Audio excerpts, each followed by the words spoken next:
2026 مشرق وسطی کی راتیں میزائلوں کی روشنی سے جگمگا رہی ہیں۔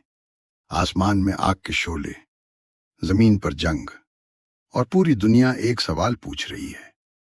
ایک ایسا ملک جس کی آبادی صرف 1 کروڑ ہے، وہ آخر اتنا طاقتور کیسے ہے؟ کیوں دنیا کی بڑی طاقتیں اس کے ساتھ کھڑی نظر آتی ہیں؟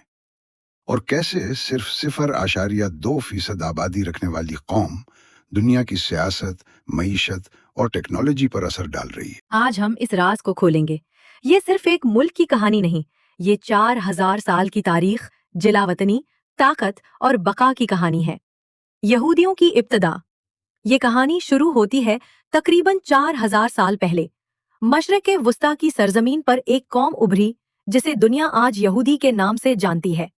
یہ قوم خود کو حضرت ابراہیم علیہ السلام کی نسل سے جوڑتی ہے۔ بعد میں حضرت موسیٰ علیہ السلام نے بنی اسرائیل کو غلامی سے نکالا اور انہیں ایک قوم کے طور پر منظم کیا۔ کئی صدیوں بعد حضرت داؤد علیہ السلام نے یروشلم